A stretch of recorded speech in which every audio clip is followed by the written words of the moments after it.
Alrighty, everyone. Phil here, looking like a jackass, and welcome to my recap and reactions to the Capcom Showcase event that just happened. We watched it together live here, June 13, 2022.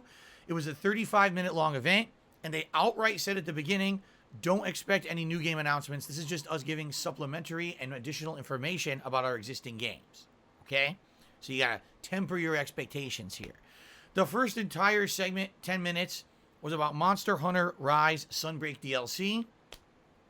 As you guys know, my history with Monster Hunter, I never really played it that much. Once I played one on the Nintendo 3DS. I played it for several streams. After about 3 streams, people got bored. I never played it again because people all complained they didn't want to see it. Then when Monster Hunter World was coming out, I tried out the beta, and I played a whole stream of it. 2 hours in, everyone complained it was too boring and quit it and switched games. So I never played it. And the funny thing is, after I didn't play it, then people later on, months later, why didn't you play it? Like, you just can't win. But anyway, I don't play Monster Hunter. Why? Number one, there's a lot of grindy stuff in it. All right, you got to get a lot of resources, you get a lot of crafting and stuff.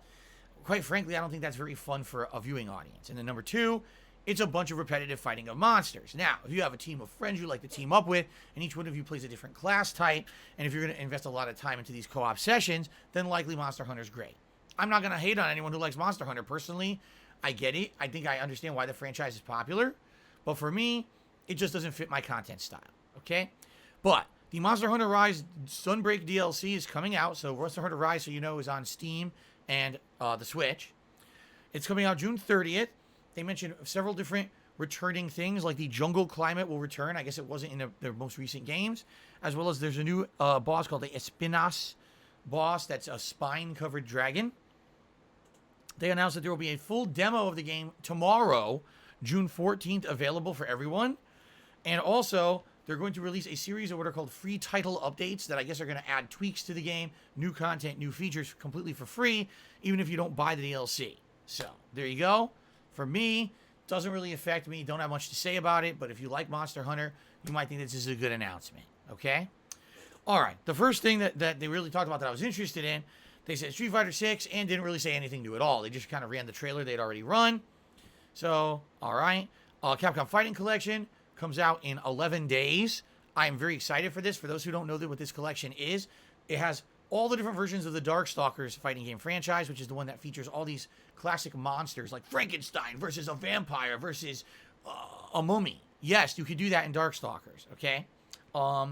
It's a fun game.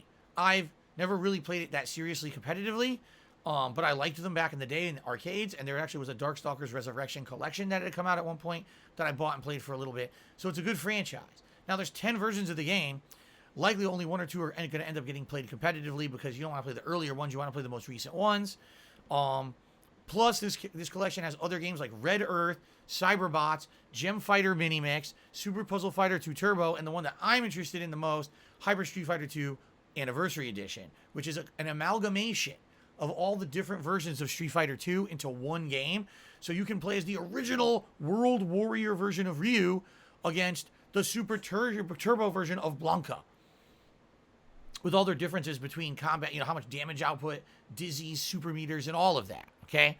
It's not a perfect game, but it's definitely a fun game. I actually won several tournaments of this game back in the day in the mid-2000s. I'll be very excited to play it again when it comes out in that collection, again, in 11 days. I'll be doing full coverage of that collection, okay? Then they announced Capcom Arcade Stadium 2. It's coming out on July 22nd. This collection's a little interesting because, first of all, just so you know, it is not an online-capable collection. Unlike Capcom Fighting Collection, which is full online modes, ranked play, lobbies, etc., this collection is basically offline. If you're going to play with your friends or just play for yourself, Arcade Stadium 2 is for you. Now, it's going to have several versions available. There's a baseline version that's much cheaper, and then you can individually buy other games. For example, they mentioned you'll get Street Fighter 2 World Warrior for free. You just get it, okay?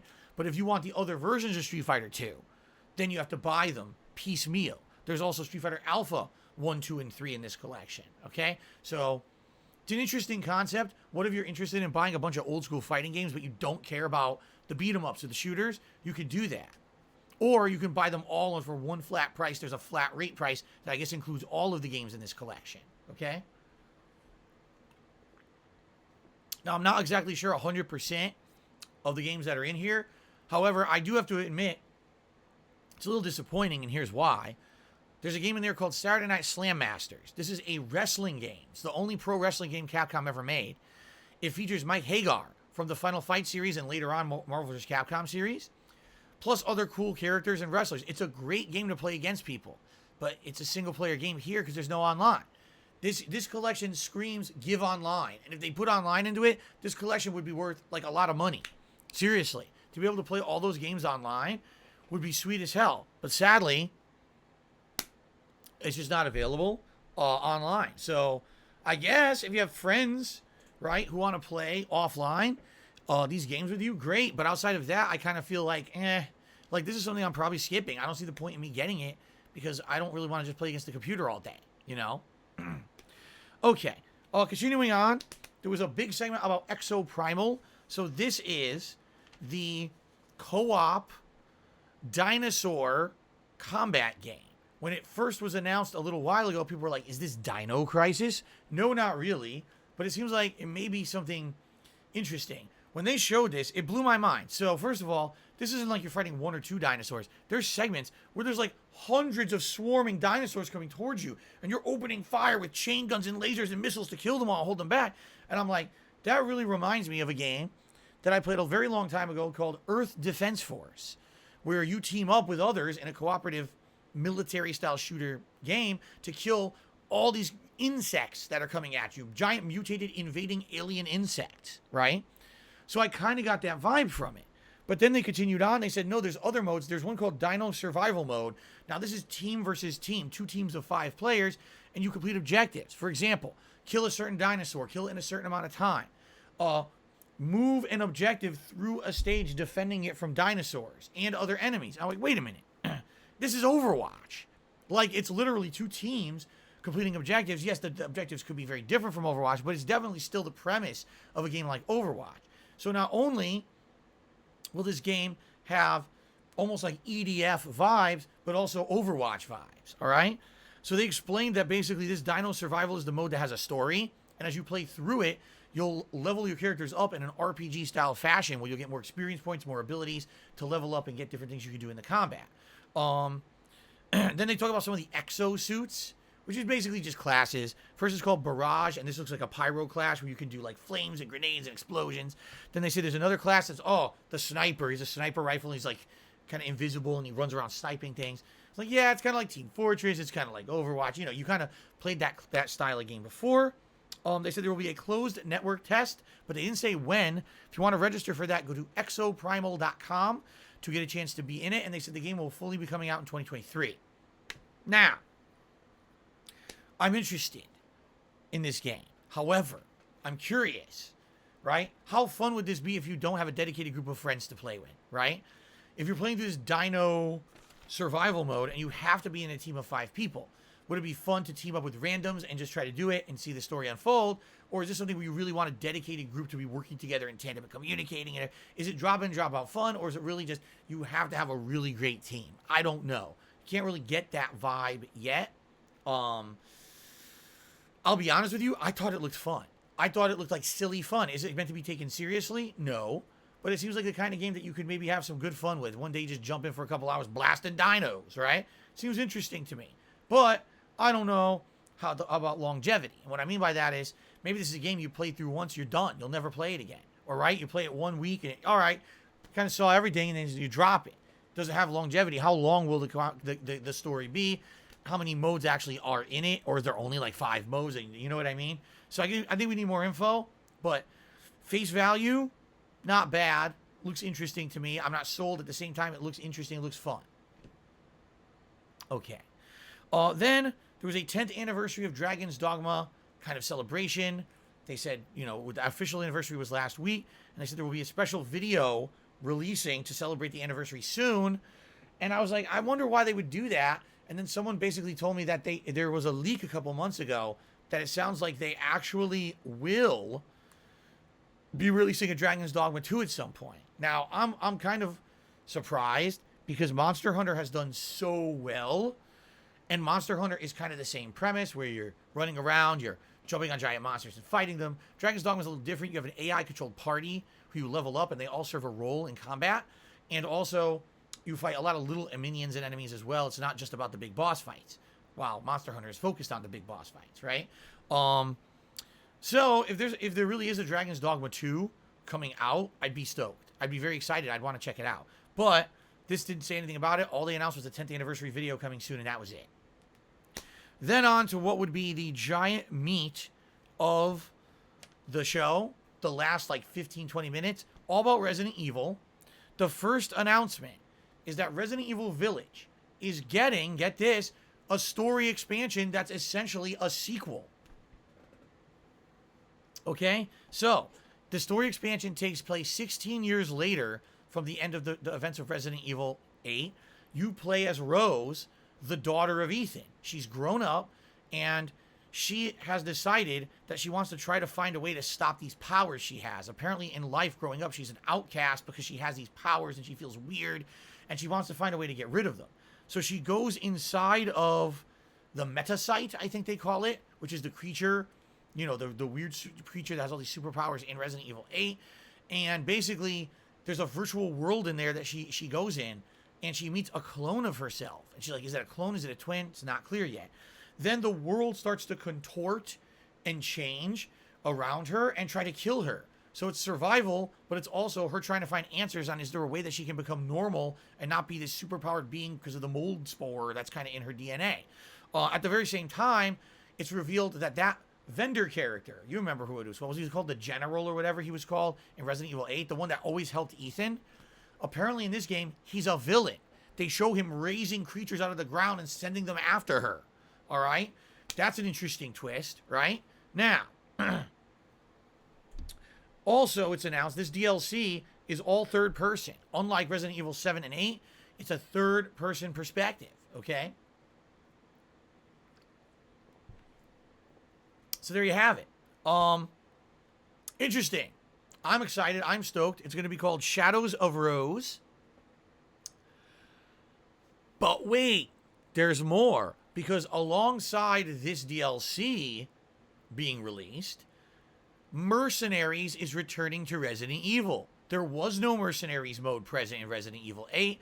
Well, it's called Mercenaries Additional Orders with new characters including the modern Chris Redfield, Heisenberg, and Lady D. Dimitrescu, or whatever the hell you say your name. They're all three new characters added into the mode. Looks good that they showed some gameplay of it. Now, I like Mercenaries. I've played it in previous Resident Evil games. It looks fun. And I was like, oh, this is cool. And then on top of that, they announced you will also now be able to play the entirety of Resident Evil 8 Village in third person, much like the Shadows of Rose DLC that's entirely in third person. Cool. So they basically say this is going to all be possible in what they're calling the Winter Expansion Update.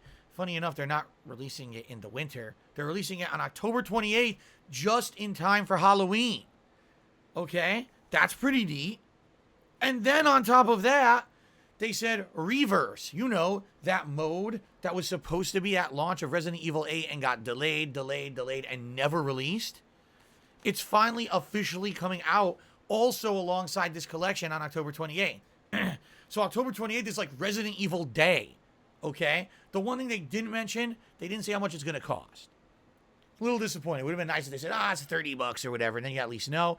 They also announced that there's going to be a gold edition of Resident Evil Village that will be selling the original game plus all this additional content all in one bundle. All right? But sadly, no pricing. All right? I'm sure it won't be that expensive. I can't imagine them charging more for like $30. Maybe 40 times, but probably 30. I'm going to get it for sure. I want to play this expansion, and I want to play a Mercenaries mode. And Reverse we were supposed to get, that's free. I'm definitely going to check that out too. So, that's exciting. And right before Halloween, that's really exciting. Okay? Now, the next thing they covered, they said Resident Evil 4 Remake, and they sadly just showed everything we've already seen. They didn't really show much new, besides maybe like one other thing of Leon walking through the village and how the village looks a little different. I mean, for me, the biggest thing about Resident Evil 4 Remake is that they're basically going to have new controls. I just played Resident Evil 4 in January, okay?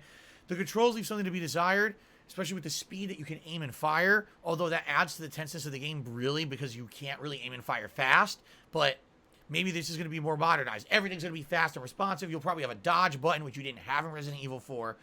They'll probably make it more modernized. I don't know if it'll be more easy because of that or not. But yeah, that's still coming out on March 24th of next year, but there was really no new information on that. The last thing they talked about is that there's going to be a trilogy update for Resident Evil 7, Resident Evil 2 Remake, and Resident Evil 3 Remake. There will be an update to make them perform better, meaning 4K resolution, increased frame rates, and ray tracing on the PlayStation 5, Xbox Series S, and Xbox Series X. And that update is available right now. Like this moment, you can get it. And if you already had previously purchased Resident Evil 7, 2 Remake, or 3 Remake on PlayStation 4 or Xbox One, the upgrades are absolutely free. And you can get them right now.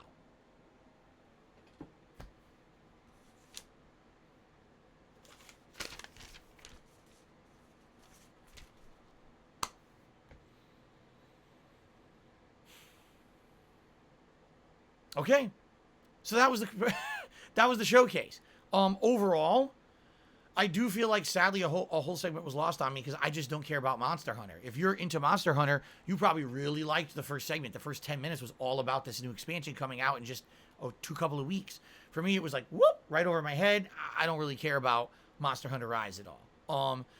Certainly, the Exoprimal looks kind of interesting. I want more info on it before I make a decision if I want to get it, but it looks interesting. And absolutely the bombshell announcement of this new expansion, plus Mercenaries, plus Reavers, all coming out on October 28th. That was great. That alone was worth the showcase. And I'm very excited for that. And I absolutely will be playing that on October 28th. Okay? So overall, the showcase wasn't bad. 35 minutes. Most of it was informative and interesting. I liked it. All right, guys. Thank you so much for watching my recap and reactions the Capcom showcase from June 13, 2022. By all means, leave some comments on this video. Let me know what you think about all of their announcements and correct me if I was wrong on any of it. Thank you all for watching, and I'll see you later.